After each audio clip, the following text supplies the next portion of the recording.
జలధార జలహారతి. నీరు జీవనానికి మూలం, వ్యవసాయానికి ఆధారం, భవిష్యత్ తరాలకు అమూల్యమైన సంపద. నీటి సంరక్షణను ప్రజా ఉద్యమంగా మార్చే లక్ష్యంతో ఆంధ్రప్రదేశ్ ప్రభుత్వం చేపట్టిన మహత్తర కార్యక్రమమే జలధార జలహారతి.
నా పేరు ఎస్ అంజలి, వెనకొండ మండలము, సత్యసాయి జిల్లా, మావటూరు గ్రామము. ఉపాధి హామీకి పనిచేస్తున్నాము. జలధార జలహారతి నాగులూరు కాలువ నుంచి మాటూరు చెరువులోకి నీళ్ళు పోస్తాయి. మా చేనుల్లో పంటలు పెట్టుకొని బోర్లు చెదాలు వచ్చి పంటలు పెట్టుకుంటున్నాం. భూగర్భ జలాలు వచ్చి పశువులు తాగడానికి నీళ్ళు అవసరం పడతాయి. దానికి తీసినాము. ఉపాధి హామీ కూలీలు బాగా వస్తున్నాం, పని చేసుకుంటున్నాం.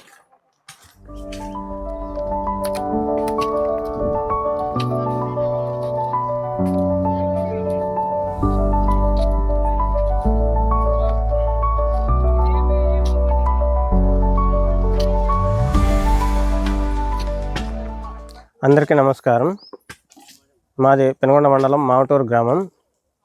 ఈ ఉపాధి హామీ పని కింద జలధార జలహారతి కింద ఎన్నో ఏళ్ళుగా పూడకపోయిన వంకలు మొత్తం అంతా చెట్లు చేమలు పూడిక ఎక్కువ అయ్యి ఇప్పుడు గత ప్రభుత్వంలో చేయని విధంగా ఈ ప్రభుత్వంలో మంచి కార్యక్రమాలు చేపట్టి ఈ పూడికతీత చేసే ఉపాధి హామీ పని కింద పూడికతీత తీసి వర్షాలు ఎక్కువ పడినప్పుడు నాగలూరు నుంచి మావటూరు చెరువు వరకు నీళ్లు పారే విధంగా పూడికతీత తీసి చెరువులోకి నీళ్లు పోయే విధంగా ఏర్పాటు చేస్తున్నాము. దాదాపు 50 మంది దాకా ఈడ కూలీలు పనిచేస్తున్నాము. ప్రతిరోజు కూలీలు బాగుపడుతున్నాయి. అదేవిధంగా చెరువులో నీళ్ళు వచ్చి ఎన్నో పశువులు మేకలు గొర్రెలు వీటికి ఆధారంగా నీటి వసతి కల్పించే విధంగా చేశాము. అలాగే బోర్లు బావులు ఇవన్నీ భూగర్భ జలాలు పెరిగే అవకాశాలు కూడా ఎక్కువగా ఉంటాయి. ఈ కార్యక్రమాన్ని చేపట్టినందుకు ప్రభుత్వం వారికి, ముఖ్యమంత్రి చంద్రబాబు నాయుడు గారికి, అదే మినిస్టర్ సవితమ్మ గారికి, కలెక్టర్ గారికి, ఉపాధి సిబ్బందికి కృతజ్ఞతలు తెలుపుకుంటున్నా.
అందరికీ నమస్కారము. నా పేరు Chengala Lakshminarayana, assistant executive engineer, జలవనరుల శాఖ, సత్యసాయి జిల్లా, పెనుగొండ మండలము. మన ఆంధ్రప్రదేశ్ ప్రభుత్వము ప్రతిష్టాత్మకంగా చేపట్టిన జలధార జలహారతి మన రాష్ట్ర ముఖ్యమంత్రి వర్యులు నారా చంద్రబాబు నాయుడు గారు ఏప్రిల్ 6వ తారీఖున అనంతపురం జిల్లా యాడికినందు ప్రారంభించి ఉన్నారు. ఈ జలధార జలహారతి 100 రోజుల ప్రోగ్రాంలో మన రాష్ట్ర సంక్షేమ బీసీ వెల్ఫేర్ మంత్రివర్యులు మరియు ఎమ్మెల్యే గారు, పెనుగొండ ఎమ్మెల్యే గారు శ్రీమతి సంజీవరెడ్డి గారి సౌతమ్మ గారి ఆదేశాలతో మన గౌరవ కలెక్టర్ గారు పెనుగొండ మండలంకు 39 వర్కులు గ్రామ సభల ద్వారా గుర్తించి 39 వర్కులు శాంక్షన్ చేసి ఉన్నారు. ఈ 39 వర్కులు గ్రౌండ్ చేసి మన రాష్ట్ర మంత్రివర్యులు సవితమ్మ గారు ప్రోద్బలంతో ఆదేశాలతో మండల నాయకులతో కలెక్టర్ గారి ఆధ్వర్యంలో ఉపాధి హామీ అధికారులు, ఇరిగేషన్ అధికారులతో 23 చెరువులకు గాను సప్లై ఛానళ్ళు, ఫీడర్ ఛానళ్ళు, పిల్ల కాలువలు, పూడికతీత మరియు జంగిల్ క్లియరెన్స్ చేసి 39 వర్కులు ఈ రోజుకు కంప్లీట్ చేసి ఈ వర్షాకాలంలో వచ్చు వర్షాలకు ప్రతి నీటి బొట్టు ఉపాధి హామీ ద్వారా ఉపాధి కూలీలచే చేపట్టి ప్రతి చెరువుకు నీరు అందించట వలన ప్రతి చెరువు కింద ఉన్న ఆయకట్టుకు త్రాగునీరు, సాగునీరు మరియు భూగర్భ జలాల పెంపునకు దోహదం చేస్తున్నవి. ఈ ప్రతిష్టాత్మక జలధార జలహారతి ప్రోగ్రాంను సక్సెస్ఫుల్ గా చేసిన అధికారులకు, ఇరిగేషన్ అధికారులకు, ఉపాధి హామీ అధికారులకు, రెవెన్యూ అధికారులు, కలెక్టర్ గారికి మరియు ఉపాధి హామీ కూలీలకు, మన రాష్ట్ర మంత్రివర్యులు సవితమ్మ గారికి, మన రాష్ట్ర ముఖ్యమంత్రి వర్యులు శ్రీ నారా చంద్రబాబు నాయుడు గారికి ప్రత్యేక ధన్యవాదాలు తెలియజేసుకుంటున్నాను.